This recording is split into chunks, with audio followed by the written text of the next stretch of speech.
জয় গুরু খামখেয়ালি প্রাণ চ্যানেলে আপনাদের স্বাগত। আজ আমরা পড়ব ইষ্টমন্ত্র জপ করিলে কি ফল লাভ হইবে। জয় গুরু। বাল্যকালে শ্রী শ্রী রামকৃষ্ণ পরমহংসদেবের জীবনী ও উপদেশাদিপূর্ণ গ্রন্থ পাঠ করিয়া মনে মনে নিশ্চয়ই বিশ্বাস ও দৃঢ় ধারণা জন্মিয়াছিল যে সদ্গুরুর কৃপা প্রাপ্ত হইলে নিশ্চয়ই সর্বসিদ্ধি লাভ ও ভগবত দর্শন লাভ হইতে পারে। এবং পরমহংসদেবের জীবনে যেরূপ ঘটিয়াছিল, ভগবানের সঙ্গে কথাবার্তাও বলা যাইতে পারে। মানুষ মানুষের সঙ্গে যেভাবে কথাবার্তা বলিয়া থাকে, এই বিশ্বাসের বশবর্তী হইয়া সেই দিনই বৈকালে শ্রী শ্রী গুরুদেবকে জিজ্ঞাসা করিয়াছিলাম, ঠাকুর, আপনি আমাকে যে মন্ত্র দিয়াছেন তাহা আপনার উপদেশ মতো নিয়মিতভাবে জপ করিলে কি ফল লাভ হইবে? মনে এইরূপ দৃঢ় বিশ্বাস ছিল যে ঠাকুর আমার এই প্রশ্ন শুনিয়া নিশ্চয়ই এইরূপ একটা কিছু বলিবেন যে এই মন্ত্র নিয়মিতভাবে জপ করিলে তোমার ইষ্টদেবতার দর্শন লাভ ঘটিবে এবং তিনি তোমার প্রার্থিত বাঞ্ছা পূর্ণ করিবেন ইত্যাদি। কিন্তু ঠাকুর তাহা না বলিয়া বলিলেন যে, দেখো, ভগবান অনাদি অনন্ত এবং তুমিও অনাদি অনন্ত। অনন্ত জগতে অনন্তকাল যাবৎ তার সঙ্গে কতই না চাওয়াচাই চলিয়াছে, চাওয়া পাওয়ার শেষ হয়নি। মন্ত্র ও ইষ্ট অভেদ। এই মন্ত্রে অনন্ত শক্তি, অনন্ত ভাব আছে। এই মন্ত্র যতই জপ করিবে ততই নিত্য নতুন কত কিছু উপলব্ধি বা প্রত্যক্ষ করিবে। মনে করিও না যে এইখানেই শেষ। মনে রাখিবে যে ইহার পর আরও না জানি কত কি আছে। যদি আমি তোমাকে বলি এই মন্ত্র জপ করিলে এই ফল লাভ হইবে, তবে তোমার মাত্র ওইটুকুই লাভ হইবে, কেননা আমি উহাকে সীমাবদ্ধ করিয়া দিলাম। দীক্ষার সময় তোমাকে স্পষ্টই বলিয়া দিয়াছি, তোমাকে যে মন্ত্র দিয়াছি উহা আদ্যা শক্তি, মূলা প্রকৃতি। ইহা কোনো খণ্ড শক্তি নহে। জগতের বা বিশ্ব ব্রহ্মাণ্ডের সৃষ্টি স্থিতি লয়ের কর্ত্রী তিনি। এই কথা প্রসঙ্গে এইভাবে ঠাকুর অনেক কথা বলিলেন। তিনি বলিলেন, লোক কি চায় তাও সে ঠিক জানে না। আজ যেটা চায় কিছুদিন পর সেটা আর চায় না, অন্য আরেকটা চায়। ভগবান বাঞ্ছা কল্পতরু। লোক যাহা চায় ভগবান অবশ্যই তাহা পূর্ণ করিয়া থাকেন। এইভাবে ক্রমশ চাওয়াচাইয়ের বহর বাড়িতেই থাকে।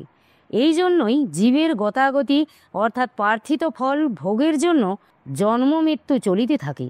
এখানে ঠাকুর স্পষ্ট ভাষায় বলিয়া দিলেন, ভগবানের নিকট চাইবার একটি মাত্র জিনিস, তা তার প্রতি শ্রদ্ধা ভক্তি। এছাড়া ভগবান বা ইষ্টের নিকট চাইবার আর কিছুই নাই। যদি স্বয়ং ভগবান তোমাকে বলেন তুমি কি চাও, তবে তুমি বলবে, আমি জানি না আমি কি চাই, তুমিই বলে দাও আমি কি চাইব। এই সময় শ্রী শ্রী ঠাকুর তার নিজ জীবনের কোনো কোনো ঘটনার কথা উল্লেখ করে বললেন, বাবা, আর চাওয়াচাওয়ি নাই, একেবারে খতম করে দিয়েছি। কথা প্রসঙ্গে ঠাকুর যেন এমনই একটু আভাস দিলেন যে ভগবান বা গুরুর নিকট পার্থিব কোনো কিছুই যেন প্রার্থনা না করি, একমাত্র তাকে পেলেই সব পাওয়া হয়। ঠাকুরের শ্রীমুখে এইসব কথা শুনে প্রাণ আনন্দে ভরপুর হয়ে গেল। দীক্ষাদানের পর শ্রী শ্রী ঠাকুর অজপা জপ অর্থাৎ শ্বাসে শ্বাসে ইষ্টমন্ত্র জপের প্রণালীটি বলিয়া দিয়াছিলেন। আরও বলিয়াছিলেন যে অন্য লোকের সঙ্গে কথাবার্তাদি বলিবার বা কাজকর্মে নিযুক্ত থাকার সময় ব্যতীত যখনই সময় পাইবে তখনই সূচি বা অসুচি যে কোনো অবস্থায় হোক না কেন, এমনকি পথ চলার সময়, বাহ্য প্রস্রাবের সময়ও শ্বাসে শ্বাসে ইষ্টমন্ত্র জপ করিতে ভুলিবে না। হাতে হাতে ইহার ফল লাভ করিবে।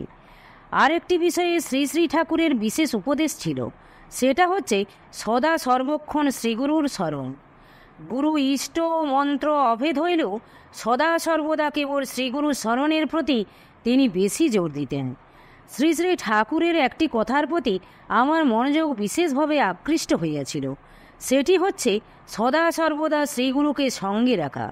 বিশেষত কোথাও যাত্রাকালে অর্থাৎ ঘর হইতে বাহির হইবার সময় গুরুকে আগে রাখিয়া যাত্রা করা বা বাহির হওয়া। গুরু অগ্রে থাকিলে আর ভয় কেন? সর্বকার্যে সাফল্য লাভ করিবার পক্ষে ইহা সর্বশ্রেষ্ঠ উপায়। রাজেন্দ্রবাবু পূর্বেই স্বীয় কুলগুরুর নিকট দীক্ষিত হইয়াছিলেন। ঠাকুরকে দর্শন করিবার পর হইতে তাহার প্রতি বিশেষ ভক্তি শ্রদ্ধার উদ্রেক হয় এবং এই যাত্রায় তিনি ঠাকুরকে গুরুত্বে বরণ করিয়া তাহার দ্বারা অভিষিক্ত হইলেন। ফুলবাড়িয়ায় ঢাকার জমিদার শ্রীশচন্দ্র দাসবাবুর একটি তহসিল কাছারি আছে।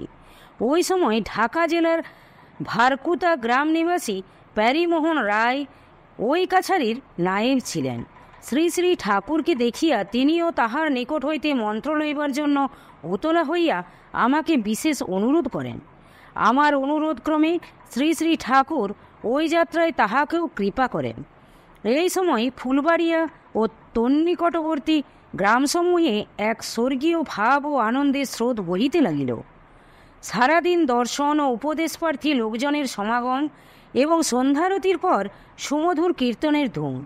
কীর্তনকালে শ্রী শ্রী ঠাকুরের ভাব সমাধি দর্শন করিয়া দর্শক মাত্রই বিমোহিত হইয়া যাইত এবং কৃপা প্রাপ্তির জন্য চরণে লুটাইয়া পড়িত। এই সময় উপেন্দ্রচন্দ্র বন্দ্যোপাধ্যায় বিএ নামক জনৈক ভদ্রলোক ফুলবাড়িয়ার রাজকাছারির নায়েব ছিলেন। ইনি সেকালের একজন গ্র্যাজুয়েট হইলেও একজন নৈষ্ঠিক হিন্দু ছিলেন। ইনি ভালো কীর্তন করিতে পারিতেন। প্রত্যহই সকালে বিকালে আসিয়া শ্রী শ্রী ঠাকুরের সঙ্গে গীতা, বেদান্ত, উপনিষদ প্রভৃতি শাস্ত্র সম্বন্ধে আলোচনা করিতেন এবং সন্ধ্যারতির পর ঠাকুরকে কীর্তন শুনাইতেন। সময় সময় 2-3 গ্রামের বা পাড়ার কীর্তন পার্টি আসিয়াও এই নামযজ্ঞে যোগদান করিত। অতি অল্প সময়ের মধ্যেই শ্রী শ্রী ঠাকুরের ফুলবাড়িয়ায় আগমনের কথা দূর দূরান্তরেও প্রচারিত হইতে লাগিল। সংযম করিয়া রাত্রে শুইয়া আছি। ওই সময় স্বপ্নযোগে বাবা আমার নিকট আসিয়া বলিলেন, তোমার মন্ত্র এই মন্ত্র জপ করলে অতি সত্বর সিদ্ধিলাভ করবে। রাত্রে এই স্বপ্ন দর্শন করিয়া প্রাণে অপার আনন্দ অনুভব করিতে লাগিলাম। পরদিন প্রত্যুষে শয্যা ত্যাগ করার পর যতই স্বপ্ন বৃত্তান্ত মনে হইতে লাগিল, ততই হৃদয়ে অপার আনন্দ অনুভব এবং নিজেকে ধন্য জ্ঞান করিতে লাগিলাম। গুরুদেব স্বপ্নে প্রদত্ত এই মন্ত্রই দেন কিনা ভাবিতে লাগিলাম। পূর্বদিন বৈকালে বাবাকে জিজ্ঞাসা করিয়াছিলাম মন্ত্র লইতে কোন কোন জিনিসের জোগাড় করিতে হইবে। তিনি একটু মৃদু হাসিয়া বলিলেন, মন তোর, অর্থাৎ তোমার মনটি গুরুতে সমর্পণ। পরে এই কথার তাৎপর্য যতই চিন্তা করি ততই অবাক হইয়া যায়। জয় গুরু, জয় গুরু। আজ এই পর্যন্তই।